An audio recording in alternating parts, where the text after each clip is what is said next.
Nous sommes dans le site docteurangélique.free.fr dans une série de leçons de philosophie et de théologie en vue de la lecture directe de saint Thomas d'Aquin. Je suis maintenant rendu dans des annexes théologiques, ce qui est cohérent étant donné qu'il s'agit de la lecture de saint Thomas d'Aquin. Et en théologie fondamentale, je voudrais aborder la question de la recherche en théologie. Comment est-ce que quelqu'un qui pratique la recherche en théologie doit fonctionner? Quelles doivent être ses bases de recherche? La mission de théologien est une mission extrêmement importante dans l'Église. En fait, elle se réfère dans l'Écriture à quelque chose de particulier que Jésus dit. Il dit « Je vous enverrai le Paraclet qui vous rappellera tout ce que je vous ai dit ». En réalité, la révélation chrétienne, elle a été mise par écrit entièrement. Et cette mise par écrit a été terminée à la mort du dernier apôtre, Saint Jean, vers l'année 90 après Jésus-Christ. Cependant, Saint Jean précise que le Christ a fait encore beaucoup d'autres choses et que s'il avait fallu les mettre par écrit, la bibliothèque de la terre entière n'aurait pas suffi. Donc, quantitativement, certaines choses n'ont pas été mises par écrit et ça, elles s'échapperont pour toujours, sans doute, jusqu'à l'heure de la mort, aux théologiens. On ne peut pas voir exactement les miracles que Jésus a faits et qui n'ont pas été racontés.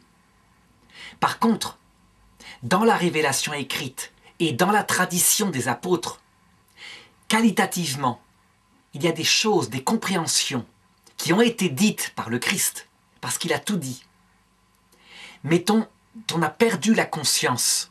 Ça veut dire que c'est présent dans la révélation, ça y est caché, mais officiellement, on n'en est pas vraiment conscient. Certaines personnes en sont conscientes. Les saints, particulièrement, quelquefois, vont beaucoup plus vite que les théologiens et que le magistère de l'Église.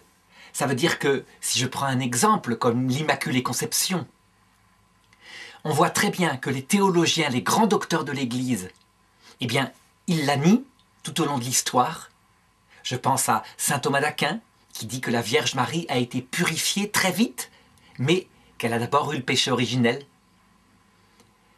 Par contre, dans le peuple de Dieu, il court partout l'idée que la Vierge Marie est immaculée. Et le culte de l'Immaculée Conception, on ne peut pas l'arracher du cœur des fidèles. Il est présent, et on en a même une trace dans l'islam, qui a connu ce que les chrétiens pensaient, Mohammed a connu, et donc il parle de la pureté absolue de la Vierge Marie. Ce sera un théologien appelé Duns Scotus au Moyen-Âge qui trouvera la solution théologique pour expliquer comment la Vierge peut être Immaculée Conception et en même temps sauvée par le Christ. Et ce ne sera mis dans le magistère officiel, ça veut dire dans la foi à laquelle les chrétiens doivent adhérer de manière par un acte de foi théologale. Ce ne sera mis que dans les années 1850 par le pape Pie IX. Donc on le voit, il y a un travail de préparation des théologiens qui ne sont pas là pour inventer des nouveautés, mais qui sont là pour manifester des choses qui sont restées ici ou là, cachées, parfois dans l'écriture, mais parfois dans la tradition, au sens noble du terme. Je ne parle pas de la tradition apostolique qu'on ne peut pas retoucher, les apôtres sont morts, mais je parle de la tradition qui continue, puisque l'Esprit Saint, le Paraclet, continue d'inspirer le cœur des fidèles et de mettre dans certains d'entre eux ces rappels. Donc on peut dire que la mission du théologien, c'est pas seulement d'exprimer en termes clairs ce qui a déjà été défini par l'Église, c'est une mission. C'est aussi une mission de docteur, d'enseignant. Mais c'est aussi une mission de recherche. Et cette mission, elle est loin d'être terminée. Je dirais que, au long de l'histoire de l'Église, si on regarde la façon dont Pierre, c'est-à-dire le magistère théologique, a agi, eh bien globalement, il a pris un à un les articles du credo. Et puis, chaque concile en a développé un. La Trinité, La divinité du Christ, ce sont les conciles du début. Les images, c'est le 7e concile œcuménique. Est-ce qu'on peut représenter le Christ par des images? La question de la grâce et de l'Eucharistie, c'est le concile de Trente. La question de l'Église et de l'Écriture sainte, c'est le concile Vatican II. La question de l'infaillibilité pontificale, c'est le concile Vatican I et le concile Vatican II. Eh bien, lorsqu'on regarde le credo de Nicée, il développe des propositions en une phrase qui n'ont absolument pas été mises en valeur de manière solennelle par un concile œcuménique. Je pense en particulier à la question suivante. Il reviendra dans sa gloire juger les vivants et les morts. Donc le retour du Christ. Aucun concile n'a un document travaillé là-dessus. Je pense dans les dernières propositions du credo. Je crois en la communion des saints. La communion des saints. Il y a quelque chose visiblement qui n'a pas été développé. De quelle façon les saints du ciel nous aident, coopèrent à la rédemption du Christ? Est-ce qu'ils sont co-rédempteurs? Il y a visiblement une recherche à faire du point de vue catholique. Je crois en la rémission des péchés. Certes, les conciles ont parlé du sacrement de pénitence, mais la rémission des péchés, à l'heure de la mort, est-ce qu'elle existe? Je crois en la vie éternelle. Je crois en la résurrection de la chair. Il y a toute une série de sujets qui concernent l'eschatologie et qui devront être mis avant la fin du monde de manière précise par le magistère. Donc, le travail des théologiens, il reste important. Beaucoup de choses restent à déblayer qui aideront l'Église dans son magistère à formuler les choses, le magistère étant lui-même protégé par un charisme d'infaillibilité. Ça veut dire que quand il tranche, c'est ce que voulait dire l'Esprit Saint, c'est ce qu'avait dit Jésus dans sa prédication et que on avait parfois oublié d'enseigner. Alors cependant, maintenant, même si le théologien a une mission importante, cette mission de recherche, elle ne peut pas se faire n'importe comment. Elle a un certain nombre de bases qui doivent motiver le théologien, des bases indispensables, parce qu'il n'arrive pas en terrain conquis, il ne repense pas toute la théologie lui-même. On peut dire qu'un grand docteur de l'Église, c'est un géant qui est monté sur les épaules de géants qui l'ont précédé. C'est le cas de saint Thomas d'Aquin. Il a dans sa doctrine des points qui viennent de lui, ne serait-ce que la synthèse générale. Mais en réalité, ce qui en fait le docteur commun, c'est qu'il est monté sur les épaules des autres saints canonisés, des autres docteurs, et leur doctrine, l'essentiel, il sait la prendre, il sait la remettre dans une synthèse générale. Et donc, pour manifester ce que c'est que cette mission de théologien et les bases qu'il doit avoir, je voudrais le faire en 4 points. Je voudrais d'abord développer la nécessité d'une théologie fondamentale forte qui situe parfaitement l'autorité et la place du magistère, de l'écriture, de la tradition. Deuxièmement, je voudrais manifester que le théologien doit avoir une épistémologie forte, c'est-à-dire une place des sciences qui vont lui servir pour faire sa théologie qui soit extrêmement précise, la place des sciences modernes, la place de la philosophie, la place de la théologie, bien sûr aussi. Troisièmement, je voudrais manifester comment il faut se méfier de sa synthèse personnelle qu'on peut avoir fait dans son enfance, dans sa jeunesse, et qu'il faut la distinguer de ce qui est le magistère, c'est-à-dire de ce qui est défini par l'Église comme étant infaillible, en ne confondant pas les deux. Si on confond les deux, je dirais, on risque d'attribuer à du magistère infaillible ce qui est l'opinion d'une tradition théologique et de ne pas pouvoir avancer. Et enfin, à partir de ces 3 points, je voudrais montrer comment la liberté de recherche, elle est immense, elle est grande, à condition évidemment de s'appuyer sur ces 3 points. Alors, premièrement, je voulais développer la nécessité d'une théologie fondamentale forte. Donc la théologie fondamentale, on est en train d'en faire, nous sommes dans les leçons, c'est la théologie critique qui va regarder sur quoi s'appuie la pensée théologique. Quelles sont ces bases solides? Quels sont les canaux par lesquels nous parviennent la révélation? La source de la révélation, on la connaît, c'est le Christ, qui est Dieu fait homme, qui est venu sur terre. Et c'est l'Esprit Saint qu'il a envoyé après pour nous rappeler tout ce qu'il a dit. Ça, c'est la source vivante. Elle doit être présente partout. Et on voit bien qu'un théologien doit être une personne de prière, une personne de vie de foi. S'il n'y a pas cette vie de prière, ce lien vital au Christ, eh bien, il pourra raisonner dans sa tête, être quelqu'un d'extrêmement carré, avec des brillants raisonnements. Mais il oubliera l'esprit qui anime cette théologie et qui est évidemment un esprit d'amour, un esprit d'humilité, de repentir, une soif de la vie éternelle. Donc, ce lien est indispensable. Mais il y a aussi ce qu'on appelle les canaux par lesquels l'eau de la révélation parvient aux chrétiens. Ces canaux sont des choses provisoires, parce que pour le moment, nous ne voyons pas encore le Christ face à face, comme ça se passera à l'heure de la mort. C'est des choses qui disparaîtront. Et ces canaux sont au nombre de 3. Et c'est ça que le théologien doit extrêmement bien situer.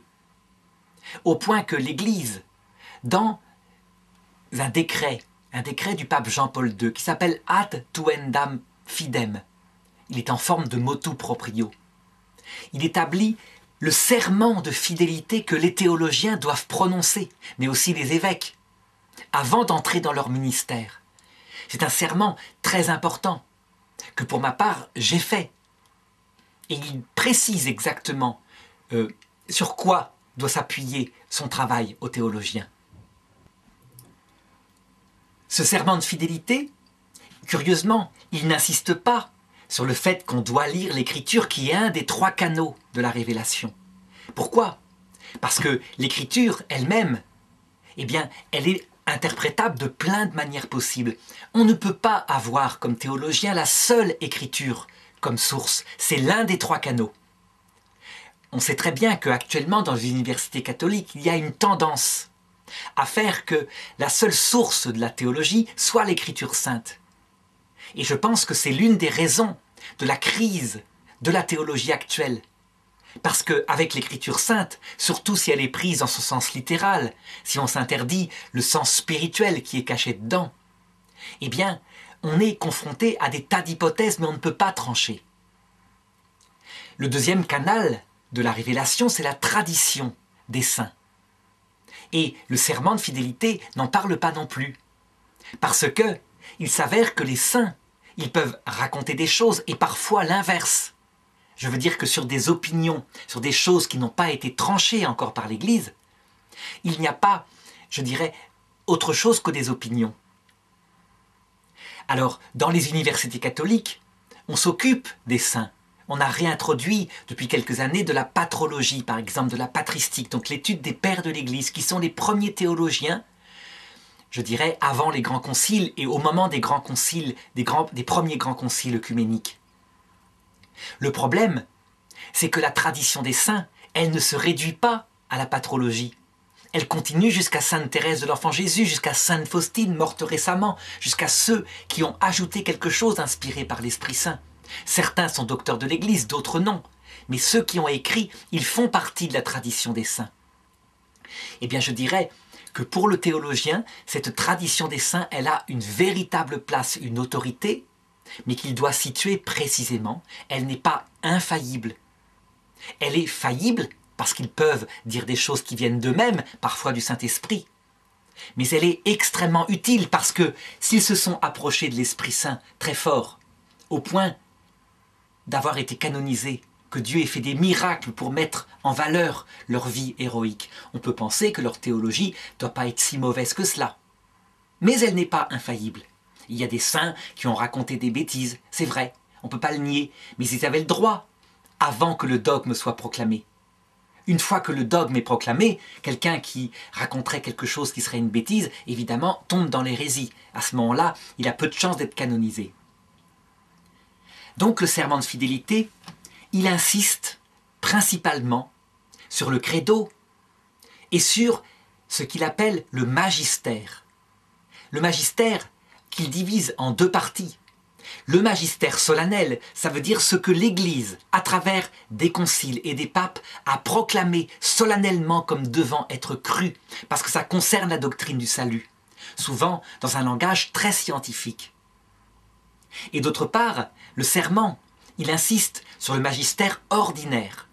Le magistère ordinaire qu'il déclare infaillible. C'est Jean-Paul II qui a voulu le préciser. Pourquoi? Parce que le Concile Vatican II, dans ses parties doctrinales, justement, il n'a voulu utiliser que le ton du magistère ordinaire, et que certains en ont profité pour dire « donc, ce n'est rien, ce sont des évêques qui sont réunis autour d'une tasse de thé et qui ont émis des opinions, mais qui peuvent changer ».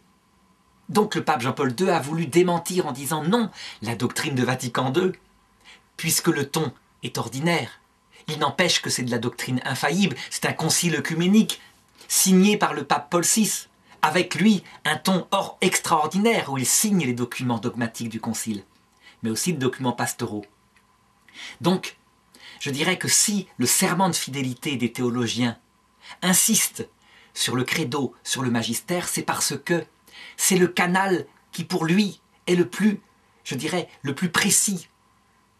Je dirais que l'écriture et la tradition, lorsque le magistère est venu trancher ce qui est vrai, ce qui est faux avec précision, on a le seul canal qui est infaillible.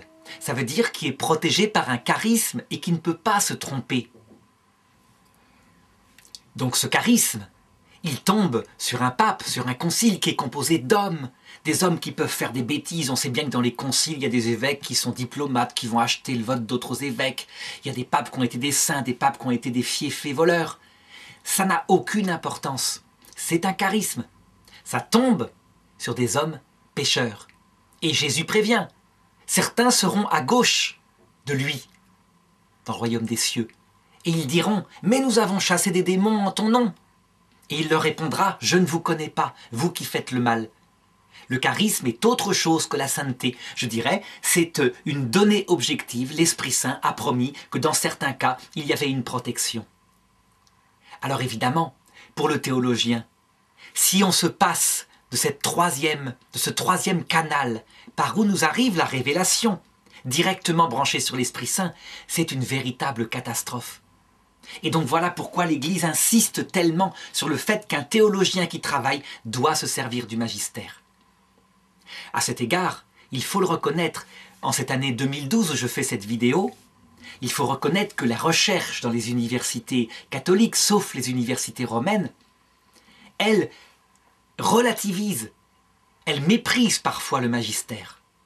Et c'est une véritable catastrophe. Je dirais même que la crise de la théologie actuelle, qui ne produit rien si ce n'est des études sur tel auteur a dit, ou des analyses de l'écriture au point de vue exégétique, encore une fois ressassées avec de nouvelles hypothèses à propos d'une virgule qui est située ici ou là. Je caricature, évidemment, mais n'empêche que, du côté de ce qui intéresse l'Église, la recherche profonde sur certains sujets de théologie, on a extrêmement peu de thèses qui sortent, on a des répétitions, mais de la nouveauté, très très peu.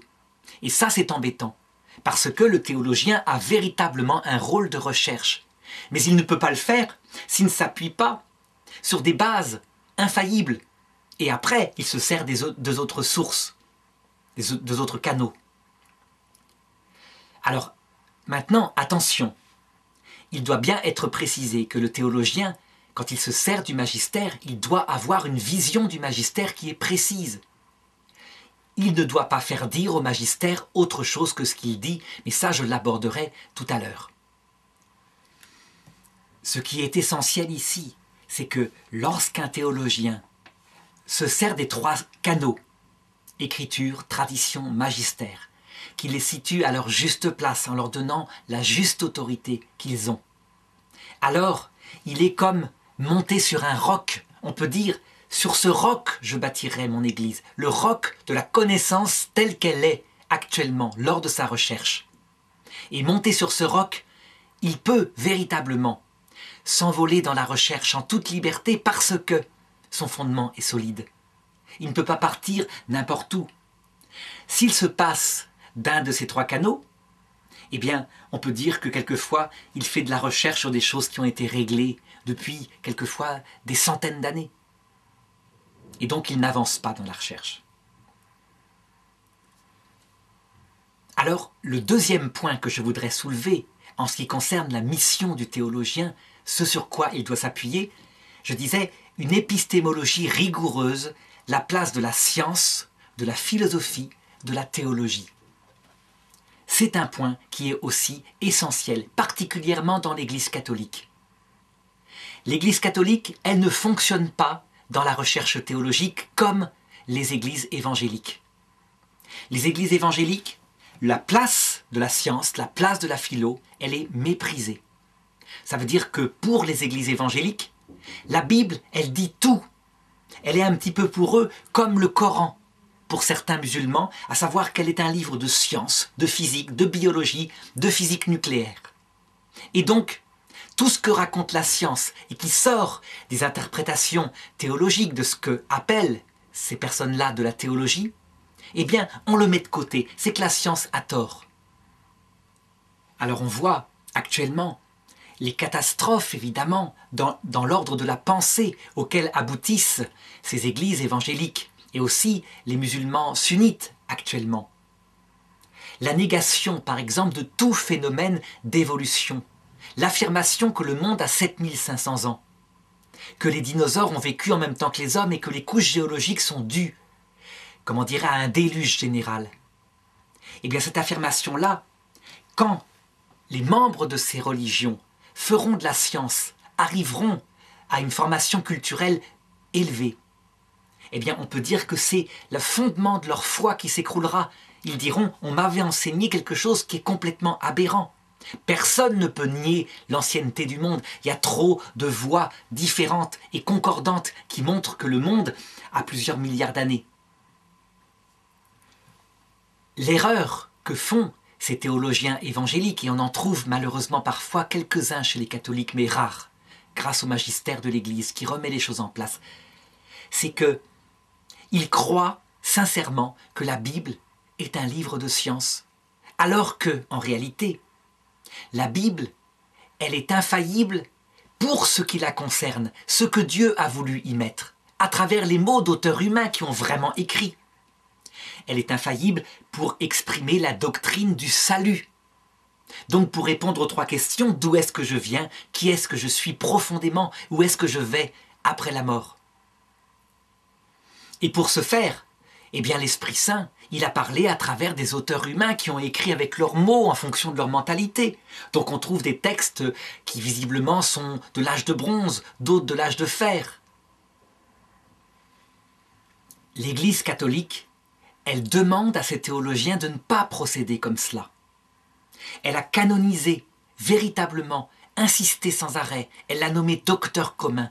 Elle a canonisé la méthode qu'a utilisée saint Thomas d'Aquin. La méthode qu'a utilisée saint Thomas d'Aquin, saint François de Sales la résume en une seule phrase.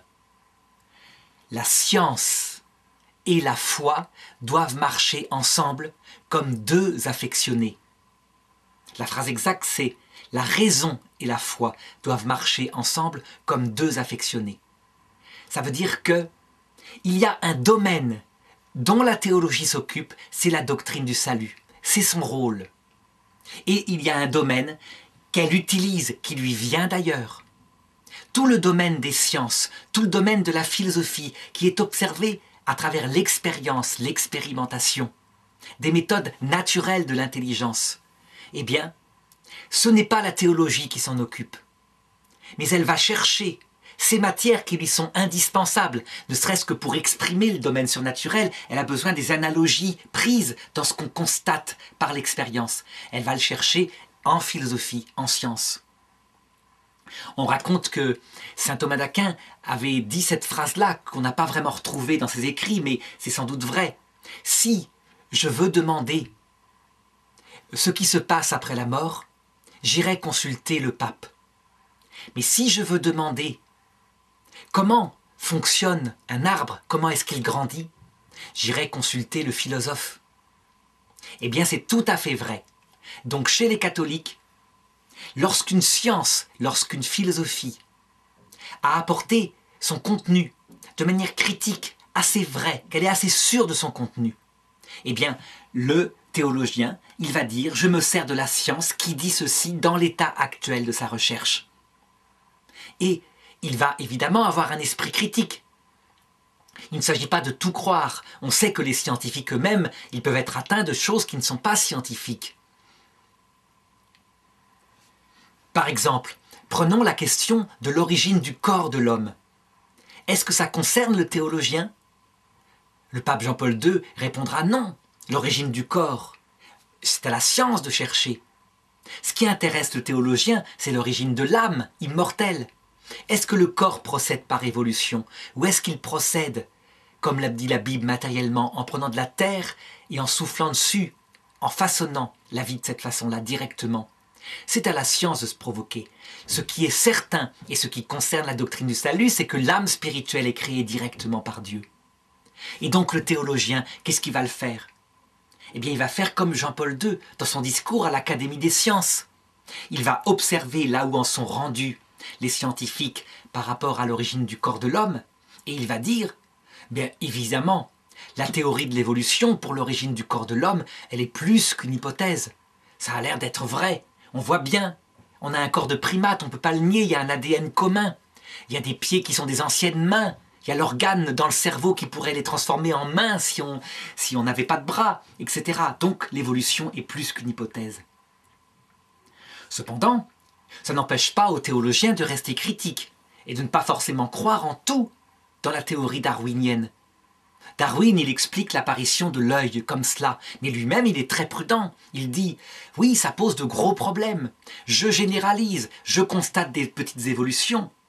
L'œil procède-t-il par petites évolutions? C'est un gros problème. Et ce problème, le théologien va reconnaître avec les scientifiques qu'il n'est absolument pas résolu.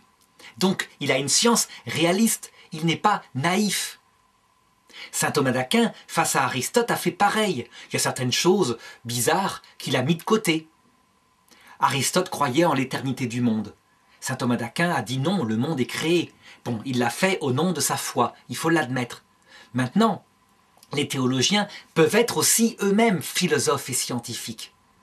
S'ils le sont, un minimum, eh bien, ils gardent ce sens critique. Par contre, dans leur domaine propre, le domaine de ce qui concerne le salut, et qui en général ne vient pas empiéter sur le domaine de la science et de la philosophie, eh bien, le théologien, il garde ce qui est défini dogmatiquement. Donc pour reprendre l'exemple de l'apparition de l'homme, il y a plusieurs choses que le théologien garde absolument, puisque l'Église s'est prononcée et qu'elle y a mis son autorité infaillible. Ce sont des choses qui paraissent pouvoir recouper certains domaines où la science s'occupe, et n'empêche que là, le théologien les garde. Il s'agit de l'existence réelle d'Adam et Ève, un premier homme, une première femme, leur nom n'a pas d'importance, mais un premier couple, élevé, non pas par des singes, mais par la grâce de Dieu. Et deuxièmement, le fait que leur âme spirituelle, elle ne procède pas de l'évolution, elle vient directement de Dieu qui l'a infusée à leur corps, et leur corps, bien, je dirais, aux scientifiques de chercher de quelle manière il est arrivé. Lorsque cette méthode thomiste est utilisée de manière vivante, il ne s'agit pas de se tromper et de faire de saint Thomas d'Aquin une sorte de maître infaillible, de répéter sa science de son époque. Il s'est trompé, la science de son époque, c'était pas la bonne, on le sait bien. Il s'agit d'utiliser sa méthodologie. Ça veut dire qu'on remplace la science de son époque par la science actuelle, par la philosophie dans ce qu'elle a progressé. Évidemment, c'est un esprit, on n'est pas des perroquets. Mais une fois qu'on a cela, eh bien, je dirais que la recherche, elle est sur des fondements solides. La science, elle permet parfois même de changer certaines conclusions du théologien. Lorsqu'on regarde par exemple le traité de la création par saint Thomas d'Aquin, lorsqu'il étudie avec la science de son époque qui n'est pas développée, les 7 jours de la création, bien lui, il les prend comme matériellement vrais, il est bien obligé puisque de toute façon il n'y a pas de science. Les données de la science actuelle, elles permettent de changer cette théologie-là, parce que on sait bien que les 7 jours ne sont pas des jours réels, que d'autre part, ils ne sont pas forcément mécaniquement en train de parler de science, ils indiquent une doctrine du salut, à savoir que le soleil, ce n'est pas un dieu, c'est une créature. Par contre, l'ordre des 7 jours dans la Bible ne peut pas du tout être gardé. On a beau essayer, on ne peut pas garder. Parce qu'il y a une erreur fondamentale que le scientifique manifeste, à savoir que les plantes vertes donnant des fruits sont malheureusement créées dans la Bible avant le soleil et la lune. Ce qui est un problème indissoluble et qui doit nous dire, pour le théologien, que toute tentative de concordisme, qui serait tentante, puisque que la lumière soit et la lumière fût, ça correspond à Albert Einstein. Eh bien non, non, parce que manifestement, il y a une erreur irréconciliable, les plantes vertes sont créées avant le soleil. Ça ne sera jamais réconciliable, parce que les plantes vertes, on le sait maintenant, elles ne sont pas vertes par décoration, mais c'est l'effet du soleil à cause d'une molécule qui s'appelle la chlorophylle. Donc on le voit, la science permet aux théologiens d'être plus précis et de maintenir que le texte de la Genèse, il est un texte qui parle non de science, mais de la doctrine du salut, qui situe à leur juste place les créatures. Alors, le troisième point que je voudrais développer, le troisième esprit qui doit inspirer le théologien dans sa recherche, c'est celui-ci. Il doit se méfier de sa synthèse personnelle, celle qu'il a reçue, par exemple dans sa formation, dans sa jeunesse, lorsqu'il a fait son séminaire. Il doit s'en méfier en ce sens que il doit faire le travail précis pour distinguer ce qui était une synthèse théologique magnifique, parfois canonique, je dirais ancienne plutôt que canonique, et ce qui est le magistère infaillible, le magistère prononcé par l'Église. Si j'insiste sur ce point-là, c'est parce que j'ai constaté que la rupture avec le Concile Vatican II, qui est venu de Monseigneur Lefebvre, a une de ses causes particulières, ou du moins s'est justifiée après coup, à travers l'identification entre la pensée vénérable de saint Thomas d'Aquin et le magistère infaillible. Il s'avère que pour la première fois, effectivement, depuis la mort de saint Thomas d'Aquin, un concile a donné des conclusions qui ne vont pas dans le sens de saint Thomas d'Aquin. Par exemple, saint Thomas, il n'y a que 3 ordres majeurs qui sont le sous-diacre, le diacre et le prêtre. Pour lui, l'évêché n'est pas un ordre majeur parce que le but du sacrement de l'ordre, c'est la consécration de l'Eucharistie. Et comme l'évêché n'apporte rien en ce qui concerne la consécration de l'Eucharistie, donc pour lui c'est juste quelque chose comme un ministère. Eh bien le Concile Vatican II, il contredit cela en disant non, le but du sacrement de l'ordre, ce n'est pas que l'Eucharistie, mais c'est l'union, le perfectionnement de l'union de l'âme de l'homme avec Dieu à travers l'Eucharistie et à travers la parole de Dieu. Résultat, l'évêché n'apporte rien du côté de la consécration de l'Eucharistie, mais il apporte énormément du côté du perfectionnement, du côté de l'enseignement aux fidèles, du côté de la précision de la parole de Dieu. Et donc c'est bien un ordre majeur. Alors, évidemment, si on fait de saint Thomas d'Aquin, qui a été mis en avant sans cesse par l'Église catholique, par les papes, en faisant le docteur commun de tous les théologiens, si on en identifie ses conclusions théologiques avec le magistère infaillible au point de dire « c'est la doctrine de l'Église infailliblement », eh bien on choisira. On aura un problème. On choisira saint Thomas d'Aquin, qu'on a reçu dans sa jeunesse, et on ira le Concile Vatican II. Alors que dans les décrets doctrinaux Vatican II, c'est lui qui est infaillible. Ce n'est pas saint Thomas d'Aquin. Saint Thomas d'Aquin, c'est un docteur de l'Église, le plus grand des docteurs. Mais c'est un docteur faillible. Et c'est quelque chose de véritablement essentiel à se dire.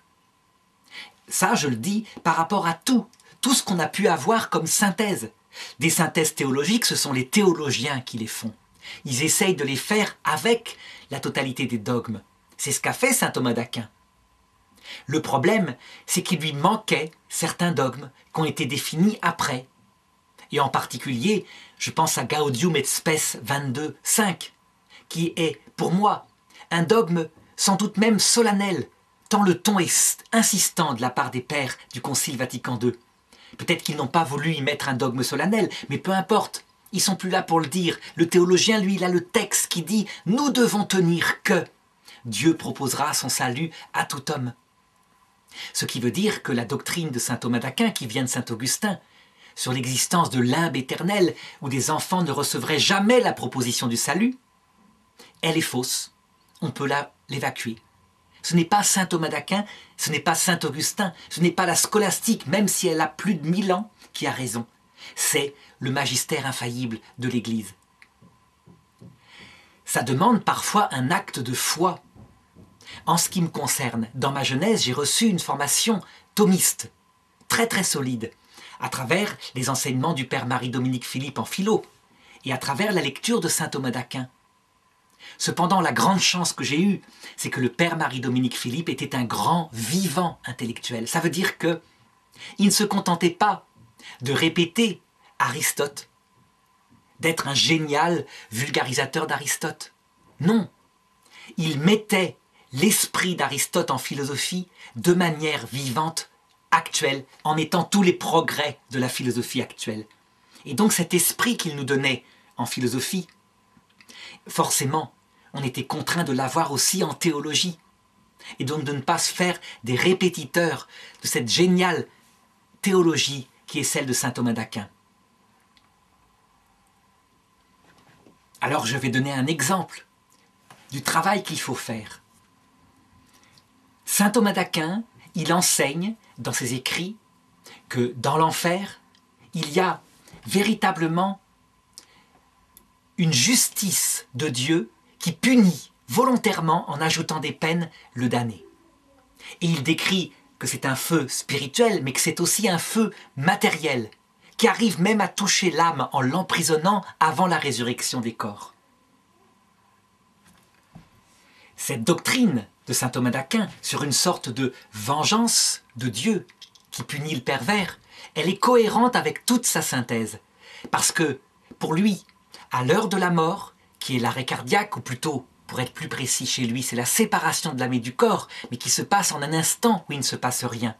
Si on est en état de péché mortel, quelle que soit la cause, qui peut être de la faiblesse, donc un homme absolument chrétien, qui a tout fait bien dans sa vie, mais qui se met en colère une fois, violemment, et qui meurt d'un infarctus dans sa colère, c'est trop tard, il n'avait qu'à pas. Il vient comme un voleur, le Christ. Et donc, la damnation peut être un petit peu comme un couperet qui tombe, comme cela. Et il y a beau y avoir repentir, je dirais, en enfer. L'enfer, il est éternel. Donc, en conséquence, les peines de l'enfer sont ajoutées par Dieu. On peut véritablement avoir cette synthèse théologique, qui est un point particulier. Mais le travail du théologien, lui, lorsqu'il a reçu cette synthèse théologique, c'est d'aller voir ce que dit le dogme. Le dogme qui lui seul est infaillible. Et là, il sera surpris de voir que le dogme dit ceci. Il dit que l'enfer est éternel et que les damnés y subissent des peines diverses. C'est tout. Il ne précise jamais la nature de ces peines. Alors, qu'est-ce que doit faire le théologien, confronté à cela? Est-ce qu'il est tenu de répéter ce que dit saint Thomas d'Aquin? Ou est-ce qu'il a la liberté de rechercher lui-même quelque chose qui soit conforme à l'esprit du Christ? On voit mal le Christ qui meurt pour des pécheurs, se venger des pécheurs comme cela. Eh bien, je dirais que le travail du théologien, c'est de se fixer sur le dogme, à savoir qu'il doit garder que Dieu est amour, que Dieu est juste, que l'enfer est éternel, et que les peines de l'enfer sont diverses. Voilà ce qu'il doit garder. Ça veut dire que l'enfer, on y souffre. Ce n'est pas un paradis, quoique veuille en dire les damnés. Cela veut donc dire que dans ce domaine-là, en s'appuyant sur l'écriture sainte, qui est plus précise, qui parle du feu de l'enfer, mais sans en préciser la nature, le théologien a une grande liberté, parce que l'Église ne s'est prononcée que sur certains points. Alors évidemment, si on fait de saint Thomas d'Aquin le dogme infaillible, si on sort de saint Thomas d'Aquin pour élaborer une nouvelle hypothèse, et qu'on a affaire à des supérieurs qui ont fait de saint Thomas d'Aquin le maître qu'on ne doit absolument pas contredire, eh bien, il est impossible d'avancer en théologie. Et ça, on le voit malheureusement très fortement dans la fraternité sacerdotale Saint-Pie-X, en 2012, avant qu'elle ait rejoint l'Église. À savoir que élaborer quelque chose, une hypothèse en dehors de saint Thomas d'Aquin, c'est presque un crime d'orgueil, un crime de lèse-majesté. Et l'argument qui va étouffer toute velléité sera « Mais toi, petit théologien, misérable du XXIe siècle, comment oses-tu contredire notre maître saint Thomas d'Aquin ?» Eh bien, cette attitude, elle est fausse, elle n'est pas théologique. Et donc, il faut que le théologien véritablement fasse le travail à chaque fois dans le Denzinger. C'est un livre qui est publié par le Cerf. On trouve aussi les anciens exemplaires, mais qui ne vont que jusqu'en 1900, dans les librairies de livres anciens catholiques. Le Denzinger, c'est le livre des dogmes au cours de l'histoire de l'Église. Ce que le magistère a défini, aussi bien le magistère extraordinaire que le magistère ordinaire et solennel. Eh bien, c'est à partir de là que le théologien doit à chaque fois vérifier. Il m'est arrivé parfois de rectifier ma théologie parce que on m'a fait remarquer un dogme que je n'avais pas vu. À un moment donné, je me rappelle, j'avais à peu près 25 ans, j'enseignais que la Vierge Marie était vierge, elle n'avait jamais couché avec un homme, ça voulait dire ça, mais que, évidemment, par l'accouchement de son fils, son hymen était déchiré. Eh bien, on me fit remarquer que un dogme du Moyen-Âge disait que, par miracle, même Dieu avait empêché en elle toute déchirure d'ordre physique. Son corps physique lui-même avait été absolument préservé. Du coup, eh bien, j'ai adhéré simplement à ce dogme en me disant « Il faut garder que la naissance de Jésus est une vraie naissance, il a un vrai corps. » Il n'est pas passé simplement comme un rayon de lumière, comme le disaient certains hérétiques qui pensaient que son corps était un corps apparent. Et d'autre part, le corps de sa mère a été parfaitement préservé avant, pendant, après l'accouchement. C'est comme cela. On croit ou on ne croit pas, et on verra de l'autre côté qu'en fait, c'est tout simplement, sans doute, les propriétés des corps glorieux qu'il a utilisées. Il est passé certainement comme cela pour que sa mère ne subisse rien, aucun dégât dans son corps qu'il a préservé. Alors voilà, ceci étant dit, eh bien, il me reste à aborder maintenant le quatrième point qui est la liberté du théologien. Alors à cet égard, je dirais que beaucoup de théologiens, en particulier dans les universités catholiques, considèrent ce dogme, ce magistère, comme étant une intolérable empiètement sur leur liberté de recherche. Je dirais qu'ils n'ont pas compris. Je dirais qu'ils sont à côté véritablement de ce qui pourrait les aider à avancer dans la vérité. Faire des repères dogmatiques qui sont des lumières de vérité qui indiquent la direction où il faut rechercher, parce que pour le moment on ne voit pas de ses yeux le ciel. En faire des intolérables crimes liberticides à la rigueur pour la recherche.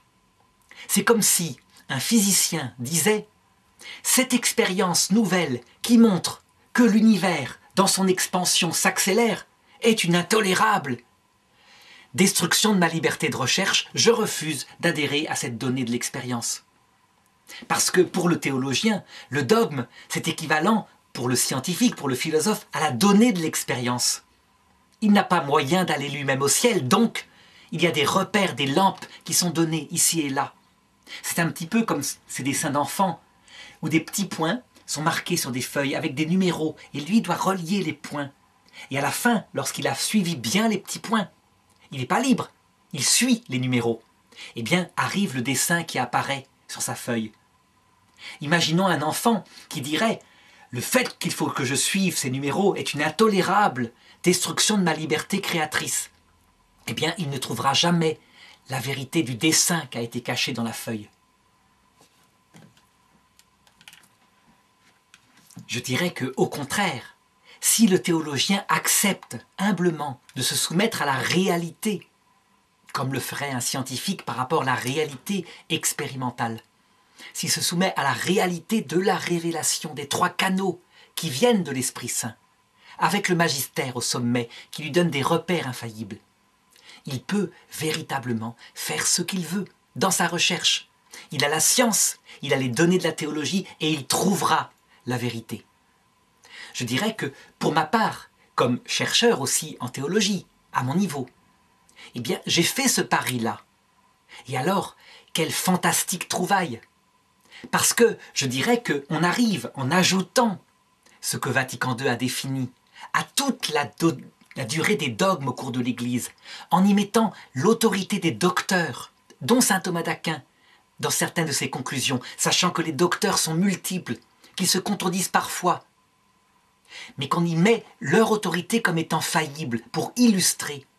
Lorsqu'on a l'écriture, alors on découvre des choses fantastiques. Et je dirais que la synthèse théologique nouvelle que permet Vatican II, à cause de Gaudium et Spes 22.5, ce nouveau dogme-là qui vient apporter un rayon puissant de lumière à toute la dogmatique précédente. Pour donner une analogie, la recherche théologique, elle est aussi enthousiasmante que la recherche en sciences. Et je dirais que les scientifiques qui connaissent la physique d'Albert Einstein, qui connaissent la physique quantique, lorsqu'on leur apporte une donnée d'expérience nouvelle qui vient en dehors de ces physiques, comme par exemple, je disais, l'accélération de l'expansion de l'univers, chose qu'on ne peut pas expliquer, eh bien ils sont heureux, parce qu'ils se disent, il y a donc forcément une synthèse générale à trouver, qui va intégrer toute la matière, qui est la matière unique de l'univers, pour expliquer toutes les propriétés de l'univers. Et donc ils cherchent la synthèse universelle, qui va dépasser celle d'Albert Einstein et celle d'Heisenberg. Eh bien le théologien, lorsqu'on lui apporte un dogme nouveau, il doit être exactement dans la même recherche. Et c'est ce que font les théologiens depuis Vatican II. Qu'on pense au cardinal Journet, qui a essayé d'élaborer une nouvelle doctrine pour expliquer comment le salut est proposé à tout homme, par quels moyens, puisque le Concile Vatican II dit « c'est un moyen connu de Dieu » dans Gaudium et Spes 22.5. Eh bien, il l'a cherché et il a élaboré une théorie. Seulement, la théorie qu'il a élaborée, elle pose problème parce que un dogme du Concile de Trente ne va pas dans le sens de sa théorie. Lui, il parle d'une charité implicite, alors que le Concile de Trente montre bien que la charité implicite, donc la bonne volonté, ça ne donne pas le salut, ça ne fait que préparer au salut. Parce que le salut, c'est une relation explicite de charité avec celui qu'on connaît par la foi. L'Écriture le dit aussi. Donc il faut continuer de chercher. Alors, à cet égard, j'ai entendu parfois l'objection suivante. C'est vrai que Gaudium et Spes 22.5 dit « Nous devons tenir que Dieu proposera son salut par un moyen connu de lui. » Et l'Église reconnaît qu'elle ne connaît pas ce moyen. Et donc certains théologiens, lorsqu'ils voient d'autres théologiens qui cherchent ce moyen, disent « Mais quel orgueil ! Si l'Église reconnaît qu'elle ne connaît pas ce moyen, c'est donc qu'on ne le connaîtra que dans l'autre monde. On ne doit pas le chercher. » Eh bien, il faut répondre à ça que ces théologiens se trompent. Nous ne sommes pas des musulmans. Les musulmans qui se disent humbles serviteurs de Dieu ont plein de problèmes de théologie, comme par exemple la souffrance qui frappe les innocents, le fait que Dieu ne répand pas la foi musulmane dans le monde par sa puissance. Eh bien, lorsqu'ils sont confrontés à des problèmes internes à leur théologie, ils disent « Dieu donnera un jour sa vérité » et ils font confiance, comme Job, face à sa souffrance, disait à Dieu « Je te fais confiance ». Les théologiens catholiques, ils font confiance à Dieu, mais leur statut comme chrétien par rapport à Dieu n'est pas celui du serviteur qui ignore ce que veut son maître. Le statut du chrétien est celui d'ami.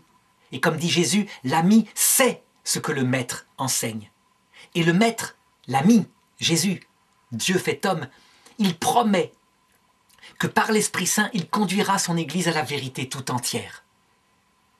Et donc que la fin du monde ne viendra pas avant que l'Église n'ait pris conscience entièrement de la totalité, disons au moins en extension, de ce qui est contenu dans ce que le Christ a enseigné. En qualité profonde, évidemment, la perfection viendra lorsque, à l'heure de la mort et à la fin du monde, le Christ reviendra et qu'on le verra face à face dans son humanité glorieuse, et puis après dans sa divinité, lors de la vision béatifique. N'empêche que, sur terre, ce travail-là, il doit être fait par les amis au point de vue théologique.